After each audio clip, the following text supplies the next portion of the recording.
बिस्मिल्लाहिर्रहमानिर्रहीम। अस्सलाम वालेकुम दोस्तों, मैं मोहम्मद नदीम अख्तर और आप देख रहे हैं नदीम शहानवी इलेक्ट्रिकल यूट्यूब चैनल। दोस्तों, आज की इस वीडियो में मैं एक बहुत ही इंटरेस्टिंग डिवाइस आपकी खिदमत में लेकर हाजिर हुआ हूं। जैसे कि आपको पता है कि हर घर के अंदर एसी लगा हुआ है और एसी भी इन्वर्टर एसी जो कि 1.5 लाख से ज़्यादा की अमाउंट का आप बाई करके घर में लगाते हैं, मगर उसकी प्रोटेक्शन के लिए आप कोई भी चीज़ नहीं लगाते जिससे आपके ओवर वोल्टेज और अंडर वोल्टेज की प्रोटेक्शन नहीं होती है। जी दोस्तों, आपके एसी को ओवर वोल्टेज और अंडर वोल्टेज और बिजली के झटकों से बचाने के लिए एक डिवाइस मार्केट में अवेलेबल है। आप इसको किसी भी नियर बाई बड़ी इलेक्ट्रिक शॉप से लेकर आप अपने एसी के साथ लगा सकते हैं। जी दोस्तों, बहुत ही कमाल की डिवाइस है। वीडियो को शुरू से लेकर एंड तक जरूर वॉच कीजिएगा ताकि आपको मुकम्मल तौर पर समझ आ सके। अगर आप हमारे चैनल पर नए हैं तो आप हमारे चैनल नदीम शहानवी इलेक्ट्रिकल को सब्सक्राइब कर लें और साथ में बेल के आइकन पर जरूर क्लिक कर लें ताकि आपको एक नए आने वाली वीडियो का नोटिफिकेशन मिल जाए। जी दोस्तों, चलो चलते हैं, शुरू करते हैं। अच्छा दोस्तों, जैसे कि आप यहाँ पर देख रहे हैं, यहाँ पर लिखा हुआ है automatic air conditioner protector.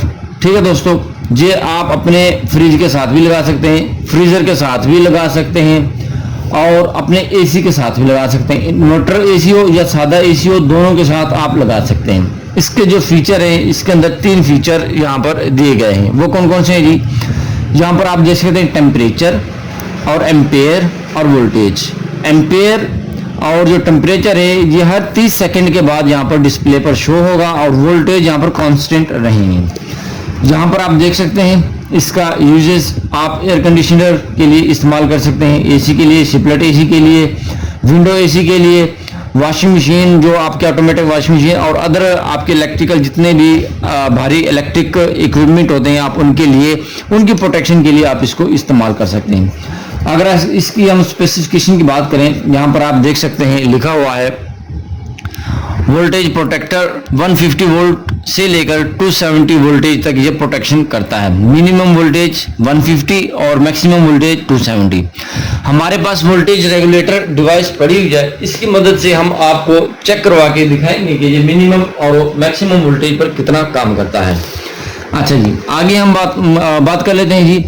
Reset time 3 minute का। जैसे कि वापडा आती है और आकर दोबारा चली जाती है, तो यानी कि फिर दोबारा आती है, 3 मिनट के बाद ये ऑन होगा। ऑपरेटिंग वोल्टेज 220 वोल्टेज है और ऑपरेटिंग करंट जो मैक्सिमम है 30 एम्पेयर, 30 एम्पेयर तक दोस्तों आप इसको इस्तेमाल कर सकते हैं। करंट डिस्प्ले एम्पेयर 0.5 एम्पेयर से लेकर 30 एम्पेयर तक ये डिस्प्ले करता है।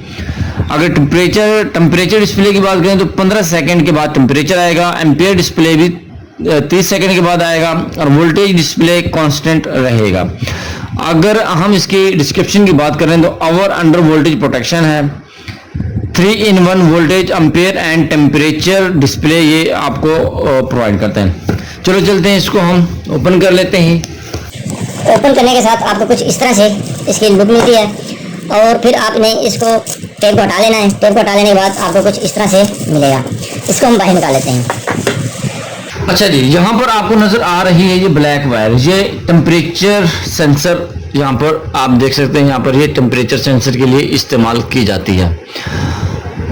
अच्छा जी, अब क्या होता है जी, पावर प्लग ऑलरेडी आपने लगाया हुआ होता है। ये वाली पिन अर्थिंग के लिए है, एक न्यूट्रल के लिए, एक फेज के लिए। आपने जस्ट इसको क्या करना है, पावर प्लग के अंदर इसको इस तरह से इंसर्ट कर देना है। जब ये इस तरह से इंसर्ट होगी पावर प्लग के अंदर और एसी के शू आपने इसके ऊपर लगा देना है। अब हम इसके साथ सप्लाई को कनेक्ट करेंगे। सप्लाई को कनेक्ट करके आपको दिखाते हैं कि इसका डिस्प्ले कैसे शो होता है। ब्रेकर ऑन करने के बाद हम आपको दिखाते हैं। ये यहाँ पर हमने ब्रेकर ऑन कर लिया है और यहाँ पर आपको डिस्प्ले नजर आ रहा है। अब यहाँ पर जो आप देख सकते हैं टाइम चल रहा है 180 सेकेंड का, तो इसका वेट कर लेते हैं। वेट करने के बाद यहाँ पर आपको जो है इसके जो जितने वोल्टेज होंगे वो यहाँ पर आपको शो हो जाएंगे। अच्छा, नीचे की तरफ जो आप देख रहे हैं यहाँ पर एम्पेयर आएंगे नज़र और आपका टेम्परेचर नज़र आएगा। उससे पहले हम इसका वेट कर लेते हैं। जी दोस्तों, यहाँ पर हमारा जो है टाइम मुकम्मल हो गया है और ये यहाँ पर आप देख रहे हैं, ये यहाँ पर 223 वोल्टेज आ रहे हैं और यहाँ पर 227 वोल्टेज को शो करवा रहा है। यानी कि यहाँ पर ये प्लस और -5% जो है यहाँ पर एरर आ सकता है। और यहाँ पर अगर लोड की बात करें तो 1.6 एम्पियर जो है इसके ऊपर लोड चल रहा है। अब हम आपको दिखाते हैं मिनिमम वोल्टेज करके कि ये मिनिमम, हम इसके वोल्टेज रेगुलेटर की मदद से इसकी मिनिमम वोल्टेज करेंगे और देखते हैं ये कहाँ पर ट्रिप करवाता है।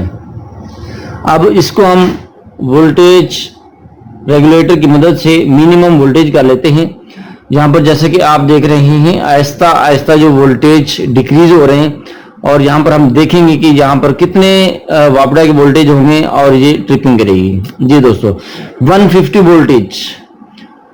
वोल्टेज पर इसने जो है ट्रिपिंग दे दी है वापडा की, कि यहाँ पर ये लो वोल्टेज हो गए, और लो वोल्टेज होने की वजह से ये यहाँ पर बिल्कुल भी आगे आउटपुट नहीं देगा। ये देख सकते हैं आप, इसके ऊपर लो लिखा हुआ आ गया है। तो जब तक हम इसके वोल्टेज नहीं बढ़ाएंगे, जैसे कि यहाँ से मैं वोल्टेज बढ़ाता हूँ, तो जब वोल्टेज पूरे होते हैं, वोल्टेज पूरे होने के बाद यहाँ पर ये ऑटोमेटिकली टाइम डिले आ जाएगा। इसी तरह से आवर वोल्टेज है, आवर वोल्टेज 270 है, जब हम इसके 270 वोल्टेज करेंगे तो ये इसी तरह से ट्रिपिंग दे देगा। ये है इसका काम करने का तरीका। बहुत ही कमाल की डिवाइस है।